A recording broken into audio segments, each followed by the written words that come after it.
फिर यहाँ पे बन जाएगा तो सब आदमी जीवित रहे। मिलने जाते हैं 3 किलोमीटर पहले भगा दिया जाता है, आप मिल क्यों नहीं रहे? उतना हॉस्पिटल है तो उसमें लोग नहीं मर रहे होंगे, जब यहाँ बन जाएगा वो सब जीवित रहेंगे। जब तक हम लोग के शरीर में प्राण है तब तक इसका विरोध होगा। एक बार भी गांव में नोटिस क्यों नहीं आया है? आप इस तरह का बैरिकेडिंग लगा दे रहे हैं रातों रात। पिछले साल सबसे चर्चित एक मुद्दा था, वो मुद्दा था नगड़ी ज़मीन विवाद। नगड़ी ज़मीन जहाँ पे रिम्स 2 का निर्माण होना है वो ज़मीन लगातार विवादों के घेरे में है। एक बार फिर इस साल 2026 में नगड़ी ज़मीन एक बार फिर चर्चा का विषय बना हुआ है, क्योंकि सरकार के द्वारा फिर से एक बार बैरिकेडिंग की जा रही है और सूचना ये मिल रही कि जो नगड़ी ज़मीन है वहाँ पे भूमि पूजन होना है रिम्स 2 के निर्माण के लिए।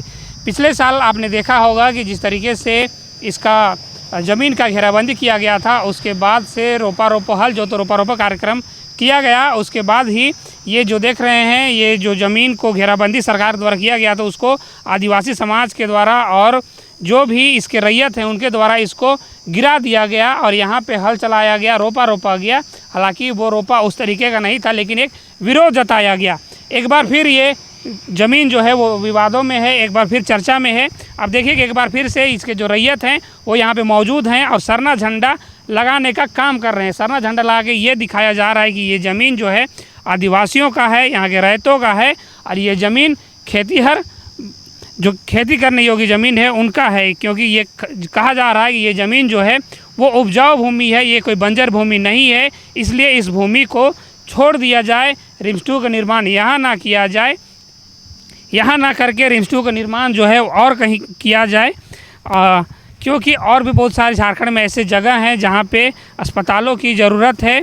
और भी जो सत्ता पक्ष के भी लोग हैं, बहुत सारे विधायक जो हैं, उनका कहना है कि ज़मीन जो है वो हम सरकार को मुहैया कराएंगे।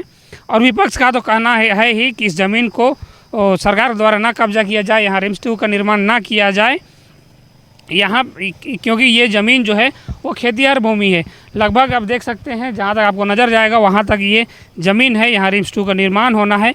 और कहा जाता है कि ये स्वास्थ्य मंत्री इरफान अंसारी और मुख्यमंत्री हेमंत सोरेन का ड्रीम प्रोजेक्ट है यहाँ पे रिम्स 2 का निर्माण। और कहा जाता है कि यदि ये रिम्स 2 यदि बन के तैयार हो जाता है तो जो यहाँ का जो रिम्स है, पहले से जो मौजूद रिम्स है, उसका जो लोड है वो कम हो जाएगा। लोगों को अपना इलाज करवाने के लिए बाहर नहीं जाना पड़ेगा, बाहर ना जाके वो यहाँ इलाज करवाएंगे और उनका स्वास्थ्य जो है वो बेहतर होगा। यहाँ एक दीदी है, इनसे बात करेंगे। दीदी क्या कहेंगे जिस तरीके से फिर से हॉस्पिटल में लोग अच्छे ही नहीं हो रहे हैं, तो फिर यहाँ पे बन जाएगा तो सब आदमी जीवित रहेंगे? हाँ। नहीं, कहने का मतलब कह रहे हैं उतना हॉस्पिटल है तो उसमें लोग नहीं मर रहे होंगे, जब यहाँ बन जाएगा वो सब जीवित रहेंगे। तो कहना है दीदी कि यहाँ बन जाएगा तो बड़ा बने, हम लोग को बनाना नहीं है। हाँ। क्योंकि ये उपजाऊ ज़मीन है, हाँ। इसमें खेती फसल जो भी होगी, हाँ। इसलिए ये ज़मीन को ना लेवे, कहने का मतलब यही है। कितना दिन से आप लोग यहाँ खेती करते हैं? 30-35 साल हो गए। तो पिछले साल आप लोग यहाँ हल जोते, रोपा रोपे, लेकिन सरकार काहे नहीं मान रही है? वो सरकार की गलती है। सरकार की गलती है तो जबरदस्ती कर रही है सरकार। तो कहा जाता है कि इसका पैसा आप लोग पहले ले लिए हैं, इसका ज़मीन का पैसा सरकार तो से। उतना पहले किसको दिया है वो तो हम नहीं जान रहे हैं। हाँ।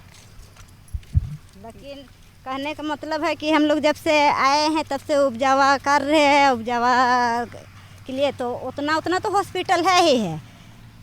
पिछले साल आप लोग इसमें खेती नहीं किए, रोपा नहीं रोपे, तो कितना नुकसान हुआ आप लोग को? नुकसान हुआ जो तब इतना में समझ में आ रहा है। नहीं हो तो हम लोग 1 साल का पैदा ऐसे 3 साल तक खाते हैं। कितना यहाँ पैदा कितना हो जाता है? बाप रे, इतना का पैदा ऐसे कैसे बताएंगे पैदावार? एक बार पैदा करते हैं 3 साल तक खाते हैं। हाँ। तो पिछले साल नहीं हुआ तो बहुत ज़्यादा बड़ा नुकसान हो गया। तो नुकसान हुआ जो। देखिए यही वो ज़मीन है, इतना उपजाऊ है कि दीदी बता रहे हैं कि 1 साल हम लोग पैदा करते हैं, 1 साल जो है वो यहाँ खेती करते हैं और लगभग 3 साल तक यहाँ खाते हैं हम लोग। इतना ज़्यादा पैदावार ये भूमि है, ये फर्टाइल लैंड है, यहाँ पे इतना उपज होता है कि लोग एक बार खेती करने के साथ तो उसका जो फसल है वो 3 बार खाते हैं। और ये फसल से इनका सिर्फ घर नहीं चलता है, इनका शिक्षा व्यवस्था, बच्चों को शिक्षा देना, यदि कोई बीमार हो जाता है तो उनका इलाज करना, ये सब कुछ इनका खेती पे निर्भर रहता है। और यहाँ से जो धान उपजाते हैं, यहाँ से जो फसल उपजाते हैं, उसके माध्यम से घर तो चलता ही है। और बच्चों को पढ़ाई, शिक्षा, दवा दारू सब कुछ यहीं से होता है। एक बार फिर से ये विवादों में है, एक बार फिर से चर्चा का केंद्र में है। झंडा लेके यहाँ की जो रैयत हैं वो यहाँ एक बार फिर से झंडा लगाने का काम कर रहे हैं। उनके हाथों में झंडा है और वो झंडा लगा रहे हैं। और उनका साफ तौर पे कहना है कि ये ज़मीन को सरकार द्वारा अधिग्रहित ना किया जाए, यहाँ रिम्स 2 का निर्माण ना किया जाए, यहाँ छोड़े कहीं और किया जाए। और कहना ये भी है कि क्या यहीं पे रिम्स 2 का निर्माण करने से ही लोग स्वस्थ होंगे, दूसरी जगह यदि रिम्स 2 का निर्माण होता है तो वहाँ से भी लोग स्वस्थ होंगे, ऐसा कहा जा रहा है। यहाँ दीदी से बात करेंगे। दीदी क्या कहेंगे? एक बार फिर से हाथ में सरना झंडा है, आप लोग लगातार साल से विरोध कर रहे हैं लेकिन सरकार नहीं मान रही है। एक बार फिर से कहा जा रहा है कि यहाँ भूमि पूजन होना है। हम लोग तो इसका जोरदार विरोध हमेशा से करते आए हैं और अब भी करते ही रहेंगे। जब तक हम लोग के शरीर में प्राण है तब तक इसका विरोध होगा, क्योंकि अगर हम लोग आज जीवित हैं तो इस खेत के बल पे जीवित हैं, अपने पूर्वजों के देन पर जीवित हैं। अगर सरकार को इतना ही लेना है तो आके फिर ग्राम सभा में बात को क्यों नहीं रखा जा रहा है? पेशा कानून का उल्लंघन क्यों किया जा रहा है?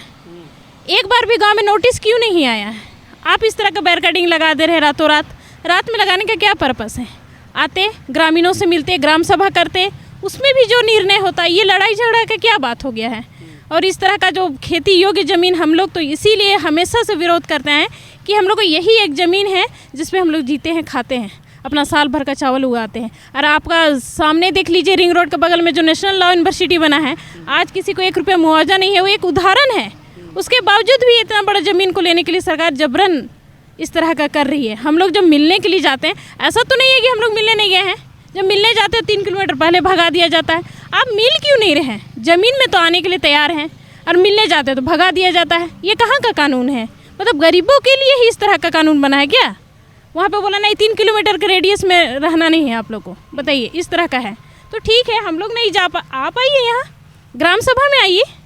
आते क्यों नहीं है? मिल तो हम लोग को सबसे बड़ा दिक्कत है कि आप आइए ग्राम सभा में बात रखिए, अपना ग्रामीणों का बात सुनिए, उसके बाद ही कोई निर्णय हो तो अच्छा है।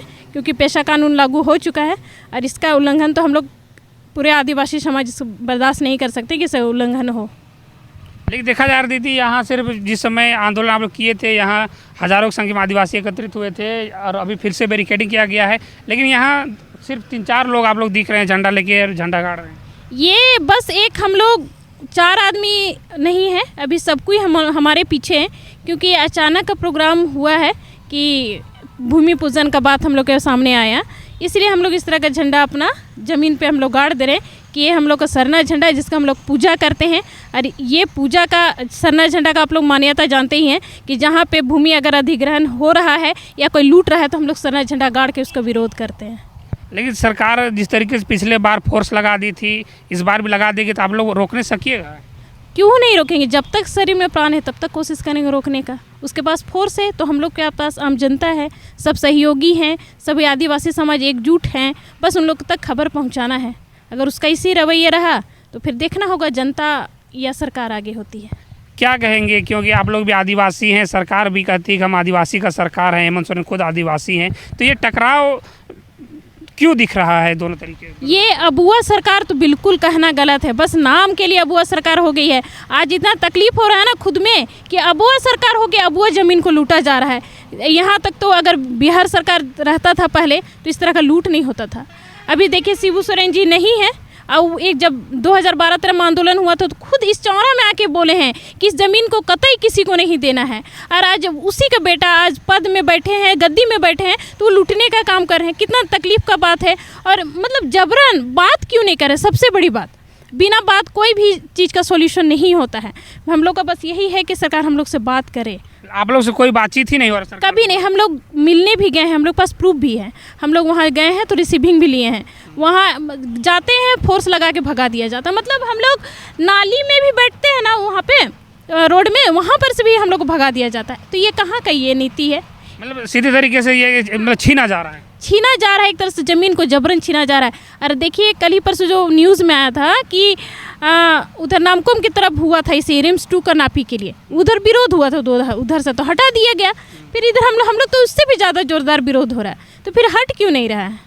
अच्छा, मंत्री इरफान अंसारी का एक बात साफ तौर पे कहना है कि ये हेमंत सोरेन जी का ड्रीम प्रोजेक्ट है और यदि यहाँ पे रिम्स 2 का निर्माण होता है तो झारखंड वासियों को इलाज के लिए बाहर जो जाना पड़ता है वो नहीं जाना पड़ेगा, यहाँ सब सुविधा दिया जाएगा और सबसे बड़ा हॉस्पिटल बनेगा। ठीक है भाई, आप राजधानी में ही बनाइए ना, पर ये नगड़ी का कांके प्रखंड का नगड़ी में ही क्यों? हम लोग रिम्स 2 का विरोध नहीं करें, बहुत अच्छा है, क्योंकि वह बेड का सुविधा नहीं है, सही इलाज नहीं हो पाता है। आप और भी जगह देखिए ना, एक छोटा सा मतलब हम लोग को पूरे ग्रामीणों को कहना कि और भी ज़मीन होता, हम लोग को खेती के लिए ज़मीन और भी बचता, तो हम लोग आराम से खुशी खुशी दे देते, क्योंकि रिम्स 2 का बात है, बहुत अच्छा प्रोजेक्ट है। पर यहाँ हम लोग के पास एकदम अपना घर के पास जो ज़मीन है, घर जो बनाए हैं उसके सिवा हम लोग के पास एक टुकड़ा भी ज़मीन नहीं बच रहा है, तो आगे हम लोग क्या करेंगे? पिछले बार इसमें आप लोग खेती नहीं किए, कितना नुकसान हुआ?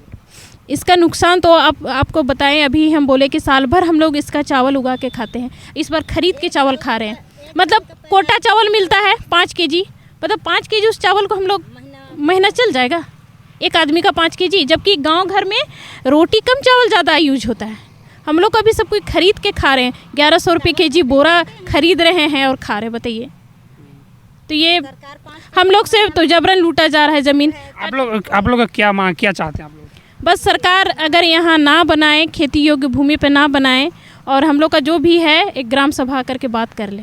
जी देखिए, इनका साफ तौर पे कहना है कि सरकार के द्वारा इनसे बातचीत किया जाए। जब ये मिलने जाते हैं मंत्री जी से तो इनको भगा दिया जाता है।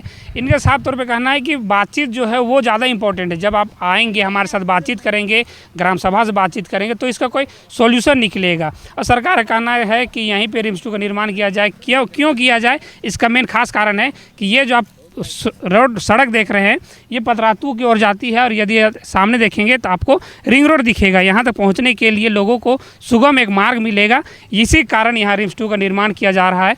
ऐसा सरकार का कहना है, ऐसा मंत्री जी का कहना है। और यदि यहाँ पर नहीं बनता तो फिर बाद में देर हो जाएगा, बनने में दिक्कत हो जाएगा, तो रिम्स 2 का निर्माण ऐसे टल जाएगा, ऐसा कहना है। देखिए, अब सरना झंडा गाड़ दिया गया है। साफ तौर पे कहना है कि सरकार हमसे बातचीत करे, जो रैयत है उनसे बातचीत करे, पेशा कानून का उल्लंघन ना करे, क्योंकि झारखंड पेशा कानून लगा हुआ है।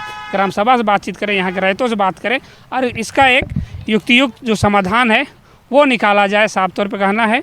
अब एक बार फिर से ये चर्चा का केंद्र में है, क्या भूमि पूजन हो पाता है, नहीं हो पाता, ये तो आगे देखने योग्य बात होगी। लेकिन सरकार इसमें क्या निर्णय लेती है, क्या सरकार और ग्रामवासियों के बीच एक बार फिर से भिड़ंत देखने को मिलेगा, ये देखना पड़ेगा और देखने योग्य बात होगी। अब इसमें क्या कुछ सरकार के द्वारा निर्णय लिया जाता है। लेटेस्ट अपडेट के लिए आप बने रहिए हमारे साथ और देखते रहिए झारखंड एक्सप्रेस 24/7 न्यूज़।